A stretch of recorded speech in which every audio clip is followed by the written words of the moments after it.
नमस्ते। आज हम Savitri book 2 canto 14 the world soul, इसको थोड़ा सा हम लोग पढ़ेंगे। ये बहुत ही सुंदर कैंटो है। सुंदर तो सभी कैंटो हैं, लेकिन इसमें बहुत सारे ऐसे रहस्य हमें बताए गए हैं जो साधारणतः हम लोग योग की लिटरेचर में भी नहीं पाते हैं। जैसे कि हम लोग ये सुनते हैं कि हम सबके अंदर एक आत्मा होती है, मृत्यु के बाद वो आत्मा चली जाती है, शरीर को छोड़कर वापस आ जाती है, पुनर्जीवन। लेकिन ये प्रोसेस आमतौर पर एक बड़ी स्केची सी चीज़ है कि इसमें पाप पुण्य के हिसाब से कोई हम जाते हैं यमलोक में या किसी अन्य लोक में, जहाँ चित्रगुप्त हमारा हिसाब किताब करके हमें वापस भेज देते हैं, डिपेंडिंग ऑन हमारे कर्म कैसे हैं। ये हम लोग आमतौर पर, कम से कम जो हम लोग एक साधारण व्यक्ति पुनर्जन्म के बारे में समझता है वो ये है। यहाँ पर श्री अरविंद हमको पुनर्जन्म के बारे में एक बिल्कुल नया सत्य प्रकट करने जा रहे हैं। दूसरी चीज, हम लोग एक व्यक्तिगत आत्मा के बारे में सुनते हैं और एक परमात्मा के बारे में सुनते हैं, आत्मा परमात्मा के मिलन। लेकिन आत्मा परमात्मा के बीच में एक और सत्य है जो पुराने मिस्टिक लिटरेचर में है, भारतवर्ष में तो बिल्कुल निश्चित रूप से है, लेकिन जो अब हम विस्मृत कर चुके हैं। और वो ये है कि एक ही भगवान के, डिवाइन के 3 एस्पेक्ट होते हैं। एक होता है इंडिविजुअल, व्यक्तिगत, और वो व्यक्तिगत प्रत्येक मनुष्य के अंदर इंडिविजुअल डिवाइन हमें हमारे प्रकृति के माध्यम से गाइडेंस देते हैं। तो उनका मनुष्य जब ये कहता है कि मैंने अपने अंदर भगवान को खोज लिया है, तो वास्तव में उस व्यक्ति ने अपने सोल के मार्ग से जाकर के इंडिविजुअल डिवाइन को अपने अंदर प्राप्त कर लिया, और फिर वो उनको नति समर्पण करता है और फिर वे उसका संचालन करने लगते हैं। तो ये एक संभावना है।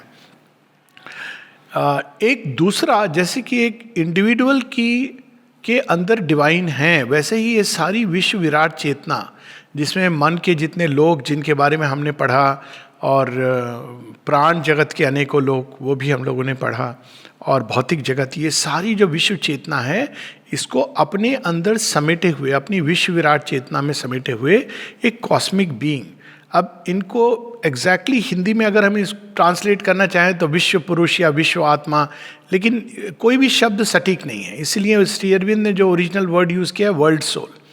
वर्ल्ड सोल कौन है? ये भगवान का उसी एक दिव्य का वो दूसरा एस्पेक्ट है जो सारे विश्व को अपने अंदर धारण किए हुए है, और धारण भी किए हुए, और सारी सृष्टि को, विश्व को अपने विश्व के अज्ञान और सत्य दोनों के द्वारा वो संचालित करते हैं। तो विश्व चेतना के 2 हिस्से होते हैं, उसमें एक कॉस्मिक इग्नोरेंस भी है और कॉस्मिक ट्रुथ भी है। तो जो वर्ल्ड सोल हैं वो तो ट्रुथ के आधार पर ही काम करती है, लेकिन वो विश्व में जो अभी अज्ञान है उसको वो नज़रअंदाज नहीं करती हैं, उसके द्वारा उसको भी उपयोग में लाती हैं हमारे विकास के लिए, इंडिविजुअल की प्रगति के लिए। और इसके परे अब जो वर्ल्ड सोल हैं वो कांटेक्ट में है अपने से भी ऊपर, यानी अपने ही एक हायर ट्रांसेंडेंट परात्पर, भगवान का एक परात्पर की एक परात्पर सत्ता है, उससे कांटेक्ट में रहती हैं। लेकिन वहाँ से वो जितना रिसीव करती हैं उतना ही वो विश्व के संचालन में लाती हैं। जब कोई नई चीज़ को आना है, जैसे कि इस बार हम लोग पढ़ते हैं सुप्रामेंटल ट्रुथ, तो लोग ये कहते हैं कि सुप्रामेंटल ट्रुथ को वो नहीं जानते कि ट्रेडिशनल योग में उसका एक कहीं दूर से दर्शन है, लेकिन उसका डिटेल्स हमें नहीं मिलते हैं। और इसका कारण ये है कि विश्व चेतना के अंदर प्रवेश करके या मन की उच्चतम ऊंचाइयों पर चढ़कर हम देख तो सकते हैं कहीं दूर कोई ग्लिम्स, लेकिन हम उसको ला नहीं सकते हैं, क्योंकि हमें विश्व चेतना के घेरे से बाहर जाना होगा। और विश्व चेतना के घेरे से बाहर जाने के लिए जो भी प्रयास हुए हैं वो केवल महानिर्वाण के लिए हुए हैं, कि एक बार हम उससे बाहर चले गए तो हम वापस नहीं आ सकते। और इसका एक औचित्य भी है। औचित्य ये है कि ये हमारी जो जन्म जन्मांतर रीबर्थ के द्वारा प्रगति चलती रहती है, वह तब तक चलती है जब तक हम स्वयं को नहीं जान जाते और भगवान को नहीं जान जाते। जब ये हमारी स्कूलिंग समाप्त हो जाती है, तभी हमारे पास ये चुनाव होता है कि हम इस विश्व चेतना के घेरे को पार करके वहाँ चले जाएं, जिसको कई लोग अनमैनिफेस्ट भी कहते हैं, जो अभी तक प्रकट नहीं हुआ, और वहाँ जाकर अधिकांश जो सोल्स ने इस तरह की यात्रा ली है, या जैसा उनको प्रतीत होता था, वो इसके आगे क्या है इसको जानने की बजाय उसमें जाकर के स्वयं को निमज्जित कर देती थी, डिसॉल्व कर देती थी निर्वाण की अवस्था में, महानिर्वाण की अवस्था में। लेकिन यहाँ पर श्री अरविंद, श्री माँ जो स्वयं उस परात्पर लोक से आ रहे हैं या परात्पर अवस्था से आ रहे हैं, परात्पर ब्रह्म हैं, वे एक नई चीज को संसार में ला रहे हैं विश्व चेतना के अंदर प्रकट करने के लिए। ये अवतार का काम होता है, क्योंकि विश्व चेतना व्यक्तिगत चेतना की ही तरह है, उसके अंदर जैसे जैसे नई चीज़ें आती हैं वो भी विस्तृत होती जाती है। जैसे हम देखते हैं कि स्पेस एक्सपैंड करता जा रहा है, ब्रह्मांड एक्सपैंड कर रहा है। आप कोई पूछे कि किस में एक्सपैंड कर रहा है, कैसे एक्सपैंड कर रहा है, तो ये अपने आप में एक गुत्थी है। समय भी बढ़ता जा रहा है, कब तक बढ़ेगा? अभी तक हम लोग अगर समय की गणना करें उस क्षण से जब से बिग बैंग हुआ तो हम कह सकते हैं कि इतने बिलियन ट्रिलियन ईयर्स हुए, लेकिन ये कब तक चलेगा? तो अगर हम देखें तो एक अवस्था ऐसी है जिसमें there is endlessness of space, space भी अपने आप में स्ट्रेच करता जा रहा है और करता जाएगा। कहाँ उसका अंत है हम नहीं कह सकते। और वैसे ही there is a state in which we can say there is an endlessness of time, यानी टाइम ही इटर्निटी की ओर जा रहा है, उसका कोई अंत नहीं है। हम उसके बारे में कह नहीं सकते कि उसका कहाँ अंत होगा। तो विश्व चेतना जैसे जैसे अभी विश्व चेतना के अंदर मनोमय लोक, प्राणमय लोक और पृथ्वी लोक, ये 3 लोक हैं और उनसे जुड़े हुए जितने भी लोक हैं। और जैसे जैसे इवोल्यूशन होगा तो सुपर माइंड से विश्व चेतना रिसीव तो करती है, लेकिन अभी वो सुपर माइंड को वो पीछे छिपा हुआ है, वो उसको अपने अंदर नहीं धारण कर सकती है, क्योंकि अभी तैयारी नहीं है इसकी। अब आगत समय में ये जरूर होगा कि विश्व चेतना में जब व्यक्ति प्रवेश करेंगे तो वो सुप्रामेंटल का एक टच लेकर के संसार में काम करेंगे। व्यक्तिगत विकास इन 3 स्तर पे होता है। अब संभावना है कि कोई योगी अपने अंदर के भगवान को प्राप्त कर ले और वहीं से खुश हो जाए, और अच्छी बात है, बहुत बड़ी बात है स्वयं अपने अंदर डिवाइन को पाना।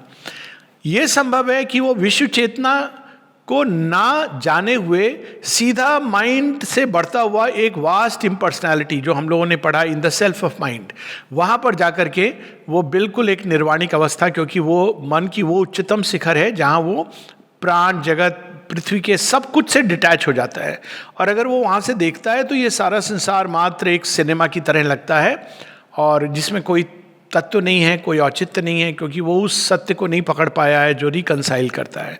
और इसी वास्ट इम्पर्सनैलिटी, इस निर्व्यक्तिक सत्ता को कुछ लोग निर्वाण, कुछ लोग एक प्रकार से निर्गुण ब्रह्म, जहाँ कोई गुण नहीं है, कोई क्वालिटीज़ नहीं रहती हैं, सब ड्रॉप हो जाती है, वहाँ इस प्रकार से वो इसको अनुभव करते हैं।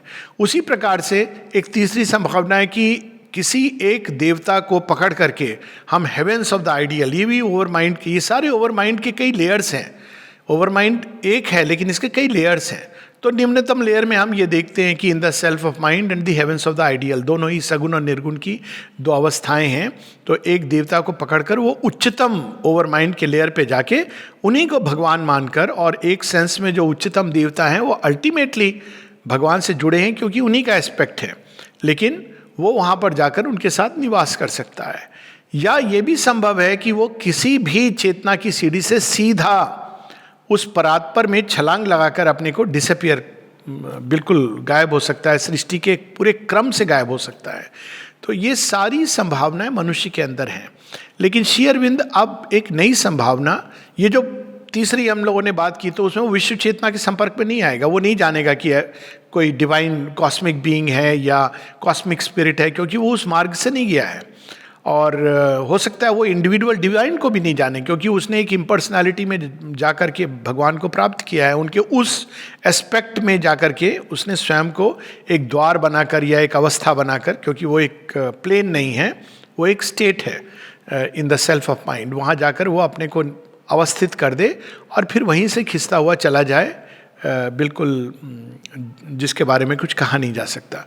तो ये सारी संभावना है। लेकिन श्री अरविंद विश्व चेतना के परे जो ट्रांसेंडेंट है, परात्पर है, जो हम लोग बुक 3 में पढ़ेंगे, वहाँ से एक नई संभावना को धरती पर लेकर प्रकट कर रहे हैं। तो वो जब धरती पर लेकर प्रकट कर रहे हैं उस संभावना को, तो अब वो भी विश्व चेतना का हिस्सा बन जाएगी।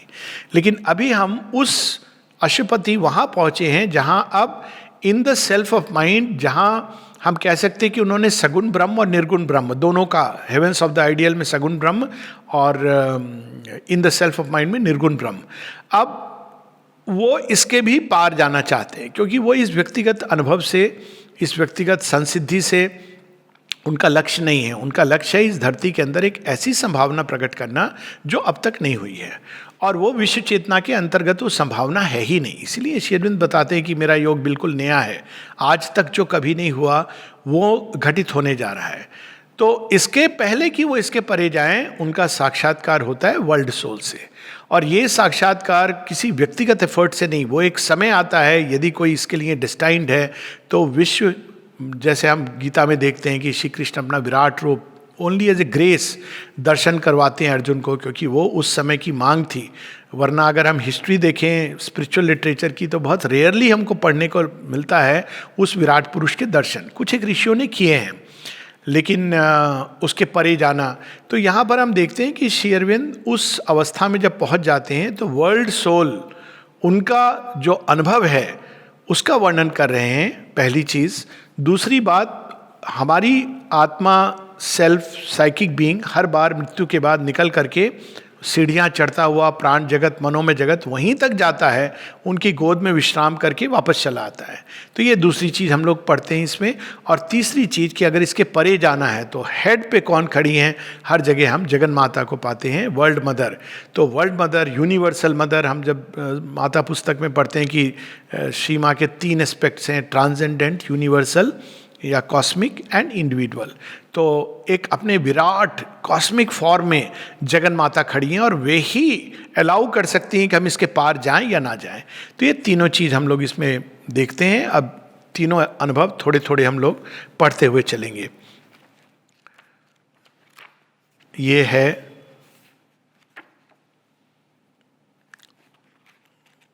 Book 2 canto 14 the world soul, और पेज है 289। अब इसमें हम एक चीज़ बड़ी इंटरेस्टिंग देखते हैं कि जब इस अवस्था की ओर, इस दिशा की ओर जब श्री अरविंद जाते हैं तो अलग अलग अशुपति जा रहे हैं, तो अलग अलग प्रकार के नाद स्वर, इसका वर्णन है। और ये वास्तव में अगर हम इसके पहले कि हम वर्ल्ड सोल से, क्योंकि वो फॉर्मलेस हैं, उन्हीं से सारे पंच महाभूत निकलते हैं और सारे फॉर्म्स प्रकट होते हैं, तो ये नाद ब्रह्म के रूप में उनसे उनका साक्षात्कार हो रहा है। और फिर हम देखते हैं कि उनके ये दो, एक नाद स्वर के रूप में और एक ज्योतिर्ब्रह्म के रूप में, इन दोनों के दर्शन करके फिर उनसे साक्षात्कार होता है। यानी कि जो लास्ट एस्पेक्ट होता है फॉर्म का, वो इस तरह का रूप नहीं होता है जैसा हम लोग देखते हैं किसी को। अगर वो चाहें तो एक रूप सा, एक हल्का सा रूप धारण कर सकते हैं, जैसे पानी के ऊपर रूप या आकाश में कोई रूप अचानक प्रकट हो जाए, वो ईश्वर की इच्छा। नहीं तो अब वो फॉर्म के वर्ल्ड से फॉर्मलेस की ओर जा रहे हैं, उसके बॉर्डर्स पर हैं। तो लास्ट जो फॉर्म्स हैं, जो, या हम अगर रिवर्स करके देखें तो फॉर्म्स बनने के पहले सबसे पहले एक चिदाकाश में एक नाद स्वर के रूप में प्रकट होती है सृष्टि, और वो नाद स्वर धीरे धीरे धीरे करके रूप लेने लगता है। अनेकों, एक स्वर से अनेकों स्वर निकलते हैं और वे स्वर एक दूसरे से आपस में घात प्रतिघात के द्वारा फॉर्म की तरफ जाते हैं। फिर उसके अंदर घात प्रतिघात से अग्नि निकलती है, अग्नि जो अग्नि का तत्व निकलता है वो उनको बाइंड करता है। फिर उसके बाद अग्नि के अंदर से जो जल तत्व है वो उन फॉर्म्स को अट्रैक्ट और रिपेल करता है एक दूसरे से, और उसके बाद वो ठोस लेने के लिए, ठोस रूप लेने के लिए जल तत्व के अंदर से पृथ्वी तत्व निकलता है, और इस प्रकार से फॉर्म्स बनते हैं। तो प्रारंभ में हम देखते हैं आकाश, तो आकाश के अंदर नाद, ये प्रथम वो वाइब्रेशन, पहला वाइब्रेशन। फिर वायु तत्व, वायु तत्व जब निकलता है तो मॉडिफाई कर देता है, यानी ये वाइब्रेशन जो एक दिशा में जा रहा है, जो अपने आप बस फैलता जा रहा है, वो वायु तत्व आके ये स्टर्स को, ये एक ही वाइब्रेशन है जिनको मॉडिफाई करके मानो एक दूसरे से घात प्रतिघात करवाता है, और फिर उनके घात प्रतिघात से ऊर्जा जो प्रकट होती है वो अग्नि के रूप में प्रकट होती है। तो ये पंच महाभूत वहाँ से निकलते हैं। तो लास्ट में जब हम जाते हैं इस पंचमहाभूत से, अभी हम लोग पृथ्वी तत्व प्रधान हैं, तो हम बाकी तत्व भी हमारे अंदर, ये तत्व सूक्ष्म हैं, ये स्थूल में केवल उनका एक सांकेतिक रूप है। तो जल तत्व हमारे अंदर हो जाता है, वो प्राण तत्व जो अट्रैक्शन रिपल्शन कराता है। वायु तत्व हमारे अंदर वाणी का और मन की गति का तत्व हो जाता है। अग्नि तत्व हमारे अंदर विल और फेथ और हमारे साइकिक बीइंग का प्रतीक है। और जो आकाश तत्व है वो हमारे अंदर मन और मन के परे जो उड़ान है, जो मन एकदम चला जाता है इन्फिनिटी की ओर, बाउंडलेसनेस की ओर, उसका प्रतिनिधित्व करता है। तो यहाँ पे बड़ी सुंदर अनुभव हैं जो जिसमें श्री अरविंद बताते हैं कि कैसे कैसे स्वर सुनाई देते हैं। ये जो नाद योगी हैं वे इनके बारे में कहते हैं, और उसमें बड़े सुंदर सुंदर एक हम लोगों ने अनुभव किया होगा कि जब गांव में बैल जा रहे हैं कहीं दूर, अब आज हम लोग नहीं सुनते हैं, लेकिन बचपन में जो लोग गांव में रहे हैं कि बैलों के पाँव में घुंघरू बांधते थे और उनके गले में घुंघरू बांधते थे, तो टिंकलिंग, अब वो कई लोग जा रहे हैं लेकिन सुनाई क्या देता था, वो टिंकलिंग ऑफ द बेल्स। तो ऐसा एक स्वर है। और फिर उसी प्रकार से एक दूसरा स्वर है जो क्रिकेट जैसे, अगर हम लोग बैठे हों रात को तो कभी कभी हम लोग एक आवाज़ आती है झिंगुर की, तो वो झिंगुर की ध्वनि के अनुसार, फिर कभी घंटा ध्वनि, शंख ध्वनि या फ्लूट की ध्वनि, ये सारी ध्वनियाँ वास्तव में हमको भगवान के साक्षात्कार की ओर ले जा रही हैं। और कई मीराबाई भी इसके बारे में कहती हैं, इस पर पूरा एक योग है, आधारित है। जब बहुत पहले किसी ने श्री अरविंद से कहा था कि सुरत शब्द योग के बारे में कि एक पूरा योग है जिसमें हम शब्द के द्वारा, नाद के द्वारा, इस अनुभव के द्वारा भगवान की ओर जाते हैं, तो आपने इसके बारे में कुछ प्रकाश डालेंगे? श्री अरविंद कहते हैं हाँ, बहुत पहले जब मैंने योग प्रारंभ किया था तो इनर बीइंग के खुलने से ये सारे अनुभव होते हैं। ये बहुत पुरानी बात है। तो ये उनके लिए ये एक नॉर्मल चीज़ थी जब वो बहुत पहले, अब वो बहुत पहले कब था, निश्चित रूप से निर्वाण के अनुभव के पहले, ये बड़ौदा की बात है जब उनका इनर बीइंग खुलता था। और ये सारे अनुभव श्री अरविंद के अपने हैं, लेकिन वो इसके बहुत आगे जाते हैं। ये इसलिए आवश्यक है बताना क्योंकि कई बार हम लोग नाद योग, नाद ब्रह्म, ज्योतिर्ब्रह्म और इन सब को हम सब एक खिचड़ी बनाकर प्रस्तुत करके, इंटेग्रल योगा और श्री अरविंद सब कुछ मिला करके, क्योंकि ये एक आजकल हम लोगों ने, मॉडर्न मानसिकता ने वो सूक्ष्मता खो दी है जो एक स्पिरिचुअल इंटेलिजेंस के अंदर होती है। इसलिए हम सब चीज़ों को एक साथ रख देते हैं। सारे योगी हैं, ये भी वो भी योगी हैं, सब बराबर हैं।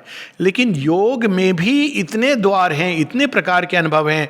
कोई निर्गुण ब्रह्म को प्राप्त करता है, कोई सगुण ब्रह्म को प्राप्त करता है, कोई दोनों को जानता है कि एक ही सत्य के रूप हैं, कोई जगन माता का दर्शन करता है, कोई हृदय के अंदर ईश्वर को प्राप्त करता है। ये सब अनुभव हैं भगवान के या भगवान की ओर ले जाने वाले, लेकिन ये सब एक नहीं है। ये समझ लेना ये मॉडर्न माइंड की एक की सब रास्ते एक की ओर ले जा रहे हैं। ये कुछ इस प्रकार का कहने वाली बात हुई कि आप डेजर्ट में किसी भी तरफ चले जाओ, अंत में आप जमीन मिलेगी, हाँ मिलेगी, लेकिन आप कहाँ रुक जाओगे, कहाँ मर जाओगे, किस ओएसिस में अटक जाओगे, ये कोई नहीं जानता। ये सच है। आप मरुभूमि में हैं, आप कोई भी रास्ता ले लीजिए, अंत में आपको भूमि मिलेगी, कहीं ना कहीं समुद्र या भूमि, you will find it, you will go out. लेकिन इसका कोई अर्थ नहीं होता। ये इस तरह से जब हम ब्लर कर देते हैं, जब कोई व्यक्ति जब मरुभूमि में फंसा होता है तो उसको ये बताया जाता है कि तुम किस मार्ग से जाओगे तो तुमको ये मिलेगा, किस मार्ग से जाओगे तो कहाँ ओएसिस है, किस मार्ग से जाओगे तो जल्दी तुम्हें भूमि मिलेगी, इत्यादि इत्यादि। अगर हम उसको ऐसा कुछ कह दें कि किसी भी मार्ग को पकड़ लो, वो भूमि मिलेगी या नदी मिलेगी या समुद्र मिलेगा, ये कुछ इसी तरह की बात हम लोग करते हैं। खैर, श्री अरविंद जब ये बात हो रही, जब ये अनुभव कर रहे हैं, तब वो बहुत आगे चले गए हैं। इसमें टेम्पल गॉन्ग का वर्णन है, फिर हमारी आंतरिक इंद्रियां, इनर सूक्ष्म इंद्रियां खुल जाती हैं, तो इंसेंस की स्मेल भी आती है, सुगंध, एक पूरा सुगंध का संसार है। क्योंकि ये जो पंच महाभूत हैं, ये पंच इंद्रियों के द्वारा पकड़े जाते हैं। तो अगर हम देखें तो ये जो आकाश के अंदर जो वाइब्रेशन है, ये किनके द्वारा? श्रवण इंद्रियों के द्वारा। तो जैसे हमारी बाहरी श्रवण इंद्रियां हैं, वैसे ही हमारी आंतरिक श्रवण इंद्रियां हैं। जो प्रकाश है, जो अग्नि तत्व है, तो वो हम कैसे पकड़ते हैं? आँखों के द्वारा। और जैसे हमारी बाहरी आँखें हैं, वैसे ही हमारी एक आंतरिक सूक्ष्म आँखें हैं, जिनके द्वारा हम इन सूक्ष्म तत्वों से वो वार्तालाप का अनुभव प्राप्त कर सकते हैं। उसी तरह हमारी जिह्वा रस, यानी वो जल तत्व को पकड़ती है, हमारी पृथ्वी स्मेल को पकड़ती है, टच को पकड़ती है। और इस प्रकार से अगर हम देखें तो सारे जो हमारे तत्व हैं इनसे कॉरेस्पॉन्डिंग एक सेंस है, और सेंस के अनुसार एक हमारा अनुभव है। तो लास्ट में जो हायरार्की है उसमें अगर हम वैसे भी अगर अपने शरीर को देखें तो शरीर में सबसे दूर कौन सी सेंस ऑपरेट करती है, वो है टच। और टच के बाद हम देखते हैं कि आता है टेस्ट, टेस्ट के बाद आती है स्मेल, स्मेल के बाद आती है हमारी आंखें और हमारी हमारे श्रवण इंद्रिया कान। तो ये पूरी, उसके आगे माथा। तो ह्यूमन बॉडी एक सिंबॉलिक रूप में पंच महाभूत को ही सिंबॉलिकली रिप्रेजेंट करता है। और जो माथा, जो हमारा मस्तक है, जो आकाश तत्व की ओर, उसके ऊपर क्या है, उसके ऊपर चिदाकाश है।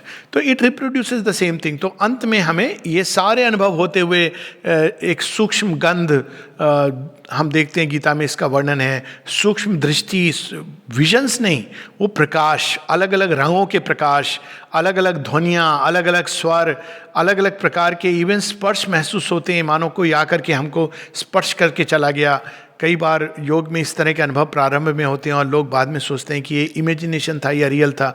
और श्री अरविंद बताते हैं कि यदि तुम इन अनुभवों को इमेजिनेशन समझने लगोगे, ये प्रारंभिक अनुभवों को, तो तुम आगे कैसे बढ़ोगे। ये अनुभव आते हैं और टेस्ट आता है, इसकी भी बात श्री अरविंद कहते हैं। अमृत चखना या जुबान का टेस्ट बदल जाना, कई बार हमारी जिह्वा का टेस्ट बदल जाना बड़ा इंडिकेटर होता है कई चीज़ों का, बहुत सारी निम्न प्रकृति की गतियों का भी और उच्च गतियों का भी। तो ये सारी चीज़ें प्योरिफिकेशन की प्रोसेस में, जब बुखार होता है तो हम देखते हैं कि टेस्ट बदल जाता है। उसी प्रकार से जब हम चेतना की ऊंचाइयों पर चढ़ने लगते हैं तो हमारी जीवा का टेस्ट बदल जाता है। तो ये सारे अनुभव प्राप्त करते हुए जब वहाँ पे अशुपति पहुँचते हैं तो ये लास्ट में थोड़ा वर्णन है। Ardent with ecstasy in a slumberous noon, एक बी क्रून हनी ड्रंक, इसका भी अनुभव होता है। जैसे वो भौरा, वो भी मक्खियाँ, मधुमक्खियों की जो ध्वनि है वो भी सुनाई देती है। और तब क्या होता है, और the far anthem of a pilgrim sea, an incense floated in the quivering air, a mystic happiness trembled in the breast, as if the invisible beloved had come, assuming the sudden loveliness of a face. तो भगवान के दर्शन के पहले ये सारे हमें, ये जो पंच महाभूत हैं, ये अपनी प्योरिटी में हमारे सामने प्रकट होने लगते हैं, क्योंकि इनकी जो ओरिजिन है वो ये है। बाद में ये सब वही सुगंध दुर्गंध में बदल जाती है, लिमिटेड हो जाती है। और वो क्यों होती है, क्योंकि इनकॉन्शिएंट का एक्शन है। और जिनकी सूक्ष्म इंद्रियां अवेकेंड है वो इनके द्वारा जान सकते हैं कि कौन उपस्थित है। ईश्वर की उपस्थिति, लोग बताते हैं कई बार, कोई पुरानी साधिका बता रही थी कि कैसे वो जब भी श्री अरविंद का ध्यान करती थी तो श्री अरविंद की उपस्थिति उनको लोटस की स्मेल आती थी, उससे उन्हें पता चलती थी। और माता जी बताती हैं कि श्री अरविंद की जो सूक्ष्म गंध है वो लोटस की, क्योंकि वो अवतार हैं। लोटस की बहुत सूक्ष्म गंध होती है, आप इवन सामने रख के रियल लोटस को बहुत कठिन होता है उसमें से गंध को लेना, क्योंकि वो छिपी होती है, उसके मूल तत्व में है। तो इस प्रकार से भिन्न भिन्न गंधों के द्वारा, वो बाहरी गंध नहीं, सूक्ष्म गंधों के द्वारा। और इसका एक दूसरा साइड ये भी है कि हम किस प्रकार की साउंड, किस प्रकार के की ध्वनियाँ, किस प्रकार की गंध अपने चारों तरफ हम करते हैं, उसके ही अनुसार वैसी फोर्सेस ड्रॉ होती हैं। एक ऑकल्टिस्ट एक बार बहुत पहले, बहुत इंटरेस्टिंग कन्वर्सेशंस, तो उन्होंने इस प्रकार से बताया, मेरे से बात हो रही थी, बोली कि मैंने देखा है अक्सर कि जब वो लोग सिगरेट पीते हैं तो सिगरेट के धुएं में कुछ ऐसा होता है कि बहुत सारी वाइब्रेशन जो बड़ी बैड होती हैं, जो बड़ी भयानक होती हैं, जो अच्छी नहीं होती, वो ड्रॉन होती हैं। माता जी इस प्रकार से बताती है, मॉरिस मेगर उनकी सूक्ष्म दृष्टि थी, जब वो आते हैं तो माँ बताती हैं कि वो अपना एक अनुभव श्री माँ से बता रहे थे, जिसकी वो पुष्टि भी करती हैं कि ये सत्य है कि जो लोग सेक्स इत्यादि बहुत अधिक इसमें रहते हैं तो उनके चारों तरफ कुछ एलिमेंटल, एक पंच महाभूत हैं और नीचे वही भूत तत्व में वो चारों तरफ स्वार्म करते हैं। और इनको व्यक्ति अगर सूक्ष्म दृष्टि जगी है तो ठीक वैसे जैसे हम लोग वायरस का डिस्क्रिप्शन पढ़ते हैं या बहुत सारे मॉस्किटोज इस प्रकार से व्यक्ति उनको एक्चुअल अनुभव कर सकता है उन चीज़ों को। कई कुत्ते बिल्लियाँ इनके प्रति बहुत सेंसिटिव होते हैं इन गंधों के प्रति, और वो इमीडिएटली, कई बार आप देखें कि डॉग्स का बिहेवियर चेंज हो गया, भौंकने लगे, क्योंकि वो उस गंध को, उस जगह कोई इस प्रकार की चीज़ हो रही है जिसके प्रति वो सेंसिटिव हो गए हैं। माता जी एक बार बताती हैं, और खासकर जो विश्व चेतना में उठने लगते हैं, कि उनके शरीर पे बहुत इचिंग होने लगती, खुजली। तो किसने पूछा माँ क्या हुआ? जगन माता है, उनके शरीर पे कैसे कोई खुजली हो सकती है? कहती हाँ, मेरा एक शिष्य, जिसको, वो तो सब शिष्यों को अपने अंदर समेटे हुई थी, मेरा एक शिष्य एक प्रकार की एक्टिविटी में इंडल्ज कर रहा है जिसमें उसको नहीं होना चाहिए, और वो रेफर करनी थी इसी सेक्सुअल एक्टिविटी को। तो ये सारी चीज़ें, ये एक पूरा विज्ञान है जिसको हम लोगों ने खो दिया है, जिसके माध्यम से हम चीज़ों के मूल में जा सकते हैं, बीमारियों के, और वहाँ ठीक करके हम रोग से पूरी तरह त्राण पा सकते हैं। तो ये उसी विज्ञान का, ये पंच महाभूत का वर्णन जगह जगह आता है। सावित्री में एक बुक 2 कैंटो 1 में भी आता है, जहाँ वो पंच महाभूत का एक पासिंग वर्णन करते हैं। यहाँ अब उनकी प्योरिटी में बता रहे हैं कि इनका जो ओरिजिन है वो कितना सुंदर है। Assuming the sudden loveliness of a face, and close glad hands could seize his fugitive feet, and the world changed with the beauty of a smile. प्रारंभ में ऐसा लगता है कि अरे वो शायद हैं, पास में हैं, कहीं हैं। तो इस प्रकार का भाव यहाँ पर इन पंक्तियों में है। The home of a passion without name or voice. कौन है, उनका क्या नाम है? आप जिस भी नाम से ले लीजिए, लेकिन ऑफकोर्स भारतवर्ष में चूंकि नाम रखने की एक बड़ी अद्भुत परंपरा है, हम ये उस क्षेत्र की है जहाँ नाम और रूप वो अपने ओरिजिनल फॉर्मलेसनेस की तरफ जा रहे हैं। लेकिन फिर भी भारतवर्ष में आप अक्सर देखेंगे जो बीइंग का यहाँ डिस्क्रिप्शन है वर्ल्ड सोल का, तो श्री कृष्ण का स्मरण आता है। क्यों? क्योंकि कृष्ण नाम ही अपने आप में, इसका अर्थ है वो जो हमें आकर्षित करता है, वो जिसके अंदर आकर्षण भरा हुआ है। तो वो आनंद में भी है, और वर्ल्ड सोल का भी हम डिस्क्रिप्शन जब पढ़ते हैं तो ऐसा ही कुछ, उनकी smile of the invisible beloved, fugitive feet, कि अभी हैं और अभी चले गए, इस प्रकार की के भाव हमारे अंदर जगते हैं। Into a wonderful bodiless realm he came. ये सब जो नाम रूप देह, इन सब के परे, जहाँ से ओरिजिन होता है इनका, अब वहाँ पे क्या एक्सपीरियंस करते हैं अशुपति, वो हम लोग पढ़ें। The silent soul of all the world was there, a being lived, a presence and a power. तो बीइंग है, प्रेजेंस है, पावर है, उनके रूप का वर्णन नहीं हो रहा है, क्योंकि अब वो अपने अरूप अवस्था में, उन्हीं से सारा संसार है, उन्हीं से पंच महाभूत निकले हैं, और उन्हीं में वापस समा जाता है। लेकिन वो, उनका अपने आप में कोई भी नाम नहीं है, हालांकि वो बहुत सारे नाम, हजारों नाम एज्यूम कर लेते हैं। A single person who was himself and all, क्योंकि उन्हीं से सारी संसार की रचना होती है। And cherished nature's sweet and dangerous throbs transfigured into beats divine and pure. तो वहाँ पे क्या होता है, जैसे जो भूत आदि हम लोग अनुभव करते हैं यहाँ पे, पंच इंद्रियाँ जो लिमिटेड हैं, जो क्योंकि अब माइंड के कंट्रोल में है ये इंद्रियां, तो माइंड की तरह वो डुअलिटी में जीती हैं। Good smell, bad smell, beautiful and अगली, ये सारे जो duality, good sound, bad sound, लेकिन वहाँ पे वो सब अपने मूल स्वरूप में परिवर्तित हो जाती हैं, क्योंकि वो अपने पुराने दुष्ट स्वरूप में या निम्न स्वरूप में वो रह नहीं सकती हैं, तो गेट ट्रांसफिगर्ड। ये ऑटोमेटिकली, क्योंकि ये जो इनकॉन्शियंट की जो पकड़ है, जो माइंड की जो डुअलिटीज का प्ले है, वहाँ समाप्त हो जाता है। तो यहाँ पर स्वीट एंड डेंजरस थ्रॉप्स, यहाँ पर जो हम कहते हैं अरे ये बड़ा विकराल है, अरे ये भयानक है, वो सब कुछ वहाँ जा कर के इट चेंजेस इनटू डिलाइट। और इसका एक एक्सपीरियंस हम लोग कर सकते हैं कि कई बार, कुछ दिनों पहले की बात हो रही थी कि कौन सी सबसे बड़ी भयानक हॉरर मूवीज किसने देखी हैं, तो एक एग्जॉर्सिस्ट फिल्म की बात हुई जो नई आई थी, और बड़ी रियली उसमें एक हॉरर था जो लोगों को भयभीत कर सकता है, एक साउंड के द्वारा, कुछ इमेजेस के द्वारा। लेकिन जब इसकी बात हो रही थी, सब लोग बातें कर रहे थे हॉरर मूवी से, तो स्माइल करते हुए, हंसते हुए कह रहे थे अरे उस horror movie.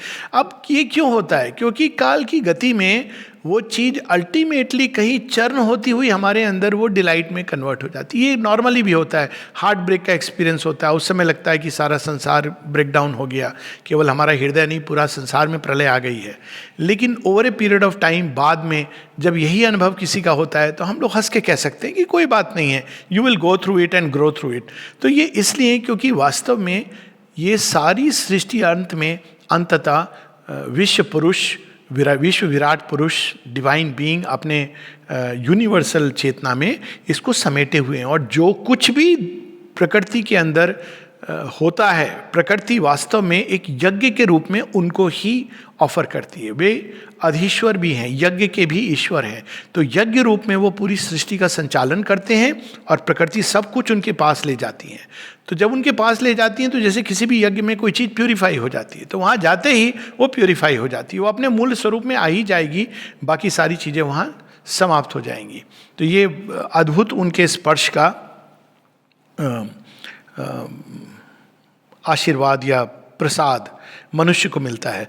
Transfigured into beads divine and pure, one who could love without return for love. Again हम देखते हैं कि मनुष्य कई बार की अनकंडीशनल लव की बात करते हैं, लेकिन अनकंडीशनल लव बहुत अच्छी बात है, लेकिन प्रॉब्लम ये होती है कि जब वो एक्सपेक्ट करते हैं कि दूसरा व्यक्ति हमें अनकंडीशनल लव दे, ये संभव नहीं है। संभव है अगर वो साक्षात वर्ल्ड सोल मनुष्य का रूप धारण किए हुए हैं, या कोई भक्त है जो अपनी भक्ति के द्वारा वर्ल्ड सोल भगवान के साथ एक हो गया है। माँ एक जगह बताती हैं, कुछ दिन पहले भी ये मैसेज सर्कुलेट हो रहा था, कि सच्चा प्यार केवल वो व्यक्ति कर सकता है जिसने भगवान का प्यार प्राप्त कर लिया, क्योंकि उसके बिना वो हमेशा उसके अंदर प्यार की कमी रहेगी, तो वो प्यार दे नहीं सकेगा।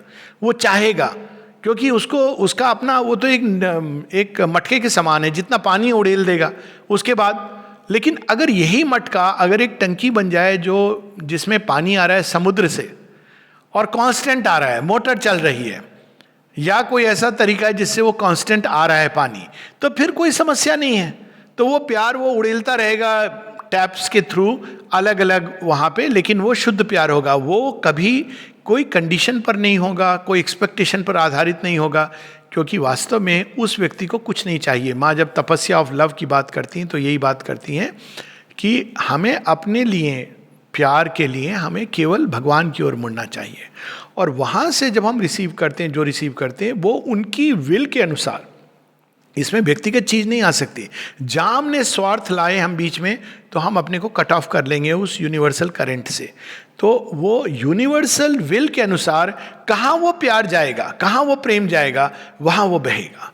वहाँ उसका प्रमाण ये रहेगा कि उसमें रेस्टलेसनेस या कोई इच्छा, मुझे क्या फ़ायदा होगा, मुझे क्या लाभ होगा, किसी बाहरी चीज़ पर वो नहीं आधारित रहेगा। वो बिल्कुल अपने फॉर्मलेस एसेंस से स्टार्ट होकर के बाहर तक वो बहेगा, लेकिन वो उस व्यक्ति पर आश्रित नहीं रहेगा। वो अपने अंदर ही प्रेम को रिसीव कर रहा है उस यूनिवर्सल करंट से, और दूसरे के भी अंदर, उसके ईगो सेल्फ को नहीं, कहीं अंदर उस सब को आप्लावित करता हुआ उसके अंदर जो डिवाइन है उन तक जा रहा है। तो इस प्रकार से वो डिविनिटी का लिंक जोड़ता है फॉर्म के साथ। ये प्रेम का एक बहुत अद्भुत असर होता है कि प्रेम एक ऐसी शक्ति है जो डिवाइन को फॉर्म के साथ, यूनिवर्सल डिवाइन को हमारे इंडिविजुअल फॉर्म के साथ लिंक कर सकती है। होना चाहिए हमारे अंदर, लेकिन जब नहीं होता है तो कभी कभी ऐसा प्रेम जिसने धारण किया है, जैसे डिवाइन मदर जब उन्होंने रूप लिया, वो तो ट्रांसेंडेंट प्रेम लेकर के आई, या श्री अरविंद, उनको कुछ कहने की भी जरूरत नहीं होती थी, लोग उनको देखकर ही अपने अंदर एक प्रेम अनुभव करने लगते थे। श्री कृष्ण, नाम मात्र से आपके अंदर प्रेम जागता है। क्यों प्रेम जागता है? क्योंकि ये उनका एक छिपा हुआ सत्य है। तो one who could return without, one who could love without return for love, meeting and turning to the best the worst. उनके सामने आप कैसी भी प्रॉब्लम रख लो कि मेरे जीवन में ये हुआ वो हुआ, अब वो क्या करते हैं, हर चीज़ का वो सत्य उद्घाटित करते हैं। तो जैसे ही किसी भी चीज़ के हम एक जगह, जब माँ से किसी ने जिपमर के लिए एक मैसेज दिया था माँ ने, और जिपमर को माँ ने एक्सटेंशन ही बताया था एक प्रकार से, कि वहाँ पे आश्रम का, एक प्रकार से आश्रम का नहीं परंतु हेल्थ के पर्पसेस के लिए एक एक्सटेंशन था। तो मैंने उनको मैसेज दिया था वेरितास क्यूरितास, तो या क्यूरिते। तो मतलब इंग्लिश में है ट्रूथ क्योर्स। तो उनको भी नहीं मालूम है, ये चीज़ दबी हुई थी, बहुत लोगों को नहीं पता होगा। एक बार जब मेमोरेंडम ऑफ अंडरस्टैंडिंग की बात हो रही थी तो बात निकली, तो उन्होंने कहा अच्छा ऐसा कोई मैसेज है, तो उन्होंने निकाला तो ट्रूथ क्योर्स। अब ट्रूथ कैसे क्योर करता है? आप देखिए हम लोग जीवन में कितने दुखी होते हैं, इसने मेरे साथ वो किया, उसने मेरे साथ ये किया, ये हुआ, मेरे जीवन में वो हुआ। अगर हम अचानक देख लें कि अरे ये सारी चीज़ों के प्रति ये सत्य है। सत्य क्या है कि एक विजडम है जो हमें वास्तव में प्रगति की ओर ले जा रही है, या अरे ये तो प्रारंभ में इसका इनिशिएशन हमारे से ही हुआ था, हमारी एक इम्पल्स थी जो अभी अपनी परिसमाप्ति तक पहुंची है। जैसे कोई व्यक्ति अचानक कुएं में गिर पड़े और रोने बिलखने लगे, तो निकालना उसका ज़रूरी है, लेकिन यह भी समझना जरूरी है कि तुम अंधे होके क्यों चल रहे थे कि तुम कुएं में गिर गए।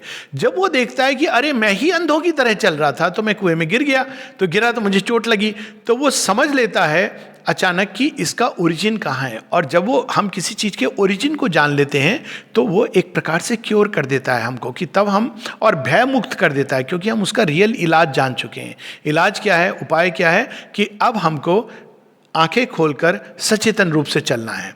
तो यहाँ पर हम लोग ये भाव भी देखते हैं, meeting and turning to the best the worst. तो जो हम वर्स्ट भी जिसको कहते हैं, तो वो भी बेस्ट में टर्न हो जाता है। क्यों? वो एक अवसर हो जाता है हमें, हमारे लिए सचेत होने का। माता जी बताती हैं इसके बारे में कि एक उदाहरण है कि कोई व्यक्ति जब योग करने के लिए आई, तो वो कहती माता जी से कि योग के द्वारा तो बड़ा प्रॉब्लम हो गई मुझे। पहले मैं अज्ञान में थी तो सब अच्छा लगता था, सब लोग समान है, एक जैसे हैं, यही लगता था। अब मुझे अचानक मैं सचेत हो गई हूँ लोगों के प्रति, ये ऐसा भी है, वैसा भी है, ये वाइब्रेशंस, ये सारा एक संसार खुल गया है, इससे मुझे बड़ी परेशानी हो रही। माँ कहती हाँ अभी तुम्हारा ज्ञान छटना शुरू हुआ है, अब तुम्हें और आगे बढ़ो जब तुम इन सब के पीछे वन डिवाइन बीइंग को देखने लगोगी। But this is a stage one has to cross.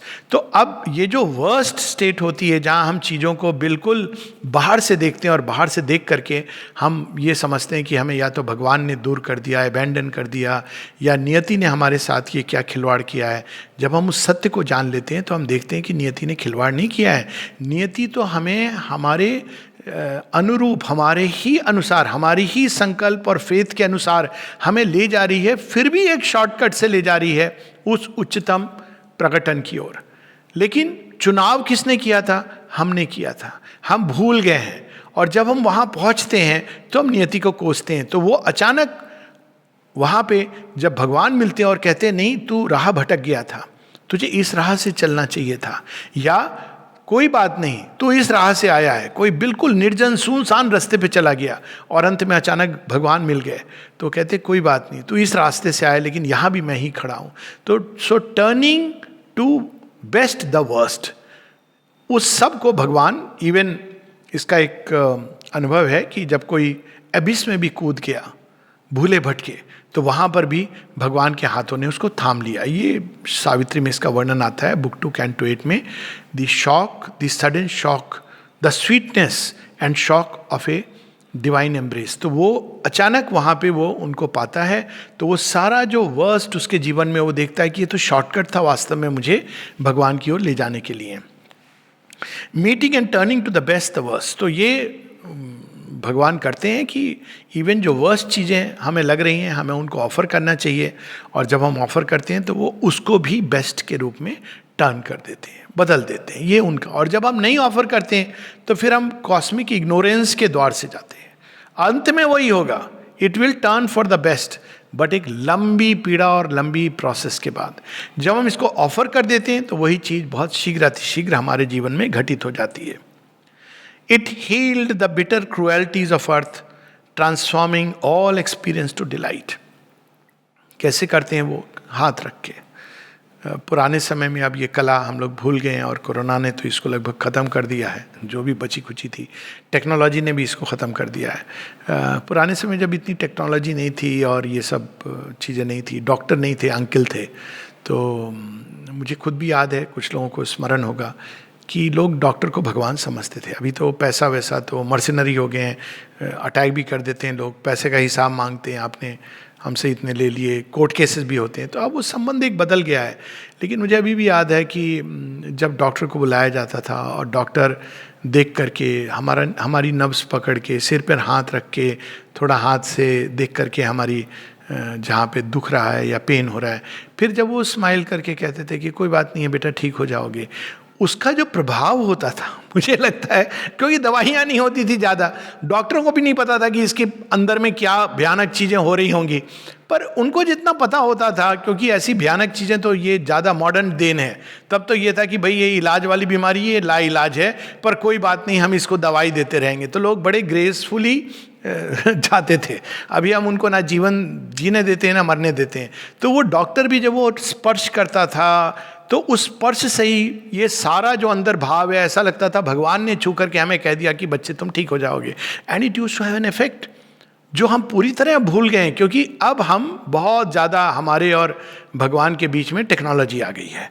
तो भगवान कैसे हील करते हैं, वो एक मुस्कान के द्वारा, और उसमें तब हमें ये आश्वासन मिल जाता है कि जो भी हमारे जीवन में होगा, चाहे हम हील होंगे या हम शरीर हमको त्यागना है, दोनों ही अवस्थाएं उत्तम हैं, दोनों के लिए हम सहस्र प्रस्तुत रहते हैं। Intervening in the sorrowful paths of birth, ये जो है transforming all experience to delight and heal the bitter cruelties of earth, इसका एक और मुझे एक स्टोरी स्मरण आ रही है।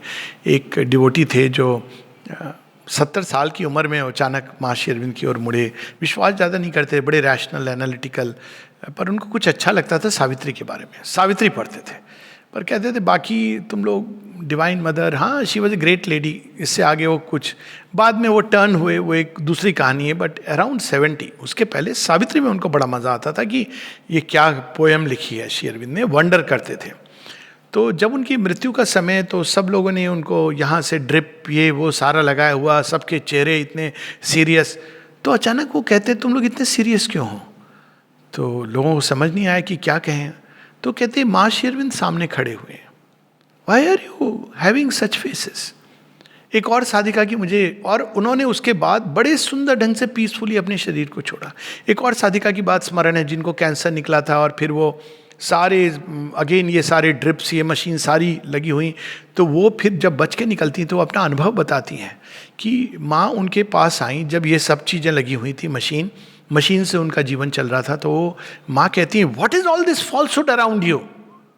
तो तब उन्होंने डॉक्टर से कि ये सब निकालो, अल्टीमेटली निकाल के वो वापस आई। फिर कैंसर के बाद भी आई थिंक फ्यू इयर्स और काफ़ी महीनों तक वो बिल्कुल सचेत अवस्था में। तो ये एक अद्भुत अनुभव होता है कि भगवान का स्पर्श कैसे हमारी इवन जो जिसको कहते हैं मरणासन अवस्था, उसको भी जब व्यक्ति को निश्चित है कि हमारी मृत्यु सामने खड़ी है, हमारा शरीर टूटने वाला है, तब भी वो एक डिलाइट, आनंद से जाते हैं। ये चीज़ हम लोग अभी भूल गए हैं, क्योंकि सब कुछ एक मैकेनिकल इस प्रकार का हो गया है। इसीलिए सबसे भयंकर चीज़ है अस्पताल में जाके मृत्यु को प्राप्त होना, क्योंकि चारों तरफ भय, एंग्जाइटी इसी के फॉर्मेशन से। और घर में कम से कम व्यक्ति शांति के साथ अगर कोई विश्वास करता है तो कोई चित्र है जो उसको स्मरण दिलाए भगवान का। इस प्रकार से लोग गंगा जल मुंह में डाल के, तुलसी की पत्ती डाल के, मतलब वो एक अंदर में फेथ के द्वारा जब वो भगवान का स्मरण करते हुए जाते थे। अभी वो चारों तरफ वो उनको भी समझ नहीं आता होगा कि ये डॉक्टर रूपी देवदूत हैं या पास में यमदूत हैं, सारे मिक्स हो रहे होंगे। तो ये एक भगवान का स्पर्श क्या कर सकता है उसका वर्णन है। Intervening in the sorrowful paths of birth, it rocked the cradle of the cosmic child. Cosmic child कौन है? हमारी साइकिक बीइंग है, वही इसको, इस पालने को वही झुलाते हैं। रॉक द क्रेडल, और कहाँ पर ये क्रेडल? पूरे कॉस्मॉस में ये झुलाया जा रहा है। And stilled all weeping with it's hand of Joy. बच्चा रो रहा है, पता नहीं चल रहा है क्यों रो रहा है, कोई ये कर रहा है, कोई वो कर रहा है। माँ की गोद में जाता है तो बच्चा चुप हो जाता है। इसका तो अनुभव होगा, मुझे स्वयं अनुभव है। कितना 2 घंटे एक बच्ची रोती रही, और मैंने उसको कहा कि तू मेरी गुरु बन गई है, क्योंकि तू मुझे सिखा रही है कि तब तक रोते रहो जब तक माँ नहीं आ जाती। मैंने संभालने को स्वीकार कर लिया था कि मातृमंदिर के अंदर जा नहीं सकती, अच्छे मित्र सब कुछ, और वो रोती रही। इतनी देर रोती रही जब तक 1.5-2 घंटे में सब कुछ, सारी चीज़ें फ्रॉम जूस एंड चिप्स, लेकिन चुप ना हो। लेकिन जैसी माँ की गोद में हुई, चुप हो गई, और फिर मेरी ओर भी स्माइल करने लगी, मानो कुछ हुआ ही नहीं था। तो ये stilled all weeping with its hands of joy, it led things evil towards their secret good. Even वो जो हमको लगता है कि मार्ग में ये कैसा भयानक दृश्य आ गया, हम बस अगर इतना स्मरण रखें कि कितना भी भयानक दृश्य हो, भगवान को ना भूलें, हम उनको ये ऑफर करते चले, तो हम देखेंगे कि वो इस भयानक मार्ग से भी हमें ले जाएंगे और अंत में उन्हीं का साक्षात्कार होगा। लेकिन हम लोग भूल जाते हैं, हम लोग सीधा क्वेश्चन करने लगते हैं, हम लोग कंप्लेन करने लगते हैं, बहुत जल्दी डाउट करने लगते हैं। ये हम लोगों की समस्या है। It let things evil towards their secret good, it turned ragged falsehood into happy truth. Even जब जिसको कहते हैं कि विरोधी शक्तियों का आक्रमण, फॉल्सहुड, जिसने एक ऐसा विकट जाल बुन दिया जिसमें आपको सच और झूठ की पहचान भूल गए आप। तो आप अगर माँ हम नहीं समझ पा रहे इस खेल को, लेकिन आप तो सब खेल को जानती हैं, आप ही एकमात्र हो, हमें ले चलो अपनी ओर, इस मार्ग से भी ले चलो, जो भी मार्ग आपके सामने खुला है। तो आप देखेंगे कि उसको भी माँ रूपांतरित करते हुए एक बहुत सुंदर हैप्पी ट्रूथ में परिवर्तित कर देती हैं।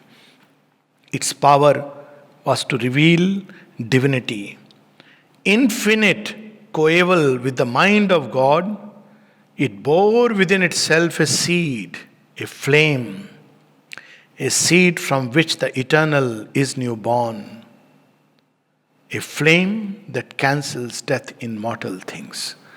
तो यही वो स्पर्श है जो मनुष्य को अमृतत्व प्रदान कर सकता है, flame that cancels death in मॉर्टल things.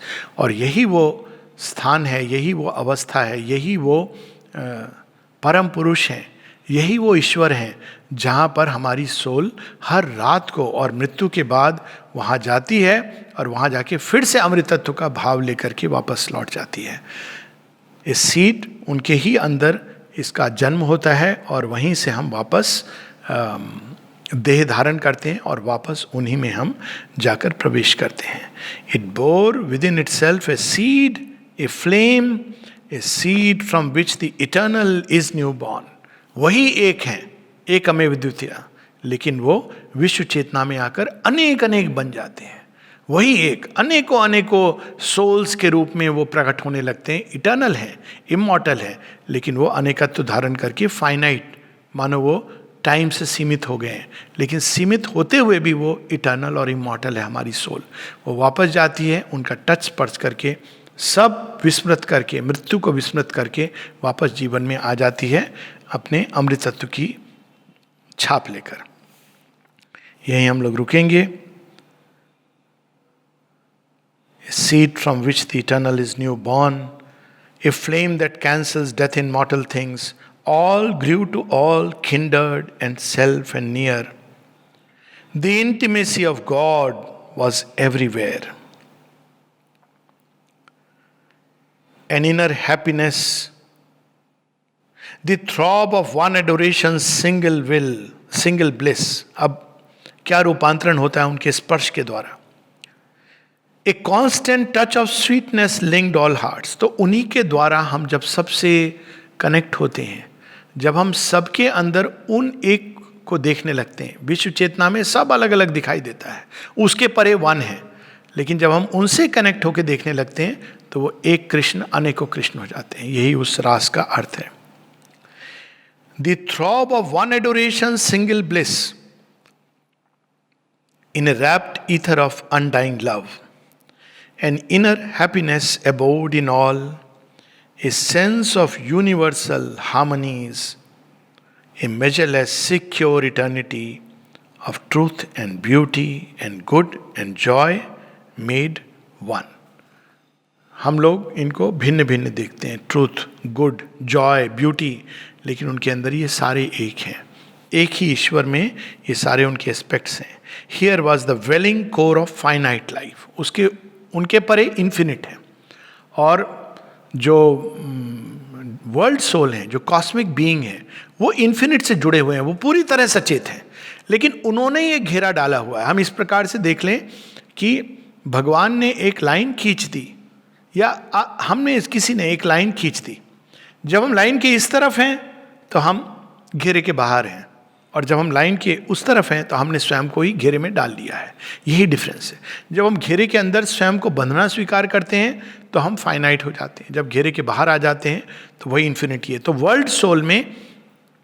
World soul पूरी तरह सचेत हैं इसके प्रति, लेकिन घेरे के अंदर जो उन्होंने अलग अलग ऑब्जेक्ट्स अपने ही अंदर से निकाल के रखे हैं वो नहीं जानते, तो वो स्वयं को फाइनाइट अनुभव करते हैं। लेकिन जिस दिन हम सचेत हो जाएंगे कि ये घेरा वास्तव में भगवान का बनाया हुआ घेरा है जो एवर एक्सपैंडिंग है, और वो द्वार ढूंढ लेंगे जिसको खोलते ही हम इन्फिनिटी में प्रवेश कर जाएं, तो तब हम फाइनाइट और इन्फिनिट को जोड़ करके एक नया जीवन प्रारंभ करेंगे।